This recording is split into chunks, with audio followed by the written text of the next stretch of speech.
So yeah, I'm with all that. Let's talk a little bit more about kind of that mixing process now. So like you got the tracks down, you got the sounds locked in. Obviously I don't know, maybe not obviously. Do you have some mixing along the way? Like, are you kind of like shaping these things along the way, or do you just kind of come to it fresh at the end? Yeah, no, I think, even starting on the first day, like as the demo is going down, I'm mixing it, I'm mastering it, Cool. You got like I'm just the like, limiter what does on this the sound like when it's loud? Is it like really, because that'll tell you right away if like, your bass is too loud or like something's just really out of whack. That's a good point. That's a really good point. Yeah, so I like to throw that, just ozone thing on there and do like the autopilot feature and have it just do whatever, the robots think should happen. Cool. A lot of times I throw things up onto Lander, which is another AI mastering service. That's actually quite good. I think, sometimes it's not like perfectly what you want, but it'll always sort of give me some information, like your mid-range is maybe a little too clustered, or things that I should maybe take another look at. Yes. So yeah, in a way that those things sort of just save me time of things that I might realize if I like took a month off from the song and then came back to it, or if I sent it to a friend and had them listen to it. Helps you get that like kind of new perspective. Yeah, it helps you get some objectivity to it. That's a good way of looking at it. I like that a lot. I actually my first few records are released with Lander masters. Hey, I mean, they don't sound great. I think they're like it sounds fine. I don't think anybody's gonna be, but there is like a noticeable. I have a song called "Moving to Canada," and everything after that like instantly sounds better because I'm using a real mastering engineer for the rest. But there are great good Final K songs that have been Lander. I love it. I love it. Sometimes it just wins. I don't know. I agree. It depends a lot on like what you put into it. That's true. I think that's the whole thing, right? Is like, I think one of the most interesting things about like mastering chains in particular, and do you do your own mastering, or at least kind of some of it? I do. Yeah. I mean, a lot of the things that I mix for other people, I also master. Cool. That makes sense. I feel like a lot of with Great Good Final Case stuff, I like to get it mastered by someone else. Yeah. Same. I'm on the same since page. I've spent so much time with it, Totally. I think it's so interesting how like, I don't know, I've developed like a really good relationship. Riley Knapp is the guy who masters my stuff. He had a project, RKCB, that's really cool.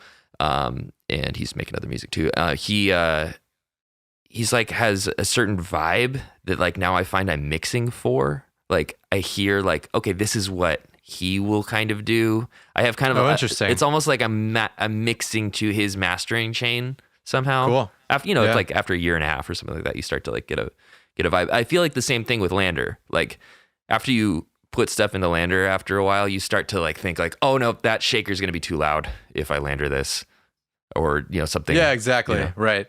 You get an idea of like how things are gonna come back. Right. Yeah. Yeah, for sure. On the mixing process, do you like to like solo stuff, listen to things on their own, things in groups? I know everybody's kind of got their own flavor. Some people leave the vocal on the entire mixing session. Do you have any sort of like? So I guess this question really would only have to do with like things that I get just exactly. As a mixer, right? Just as a mixing engineer, right? That makes sense. Yeah, I guess usually I try to get the drums sounding good. For sure. I think that, just really sets the vibe of the record. Mm-hmm. Drums and bass. Do you do vocals. drums like all at the same time, or do you like go super hard on like kick snare and then bring everybody in? Or it sort of just depends on the song. Like if it's like a actual kit with multiple mics, there's like things I'll do with like gates and stuff like that just to clean it up a little bit. Yep. And for that I will probably solo things. Yeah, for sure. Same. Yeah, I mean if it's like an electronic, like just a bunch of samples and stuff, then maybe it's just like a balancing thing or like slight EQs. I'll show you this thing. Yeah, go for it. So this is what I use like when I'm just sitting down and like doing a mix. Oh, cool. That's awesome. Soft tube console 1. Dope. So the top part is kind of just like you know, all the components of a channel strip from any console. So you have like the, you know, input gain, high cut, low cut, the first dynamics section, which has like sort of like a transient designer thing, like attack and you know, decay, and a gate as well. Cool. And then EQ, compressor, and then there's a drive knob, Nice. which will depending on what type of like console you have loaded into it, sort of like, you know, emulates whatever sort of harmonic distortion or saturation you would have gotten from, you know, using an SSL or a Neve or whatever. For sure. And yeah, I think that using that just really helped me kind of get faster. Yes. I feel like before I started using that, you know, it was harder for me to do a mix in one day. For sure. Yeah, but now I feel like, you know, it's so hands-on. You're just, you know, making decisions, and before you know it, it's like, wow, this is starting to come together. Yes. I love that like you're saying, it's not quite a switch, but you feel that like the tides start to turn. You know, there's at least for me, there tends to be a dip where it's like, what have I done? Like I need to start like, and then it all kind of comes together. It flips over. Yeah, like the uncanny valley. Yeah, totally. I end up there a lot. You know, that's okay. There's a value of living there every once in a while too. Totally. Yeah. I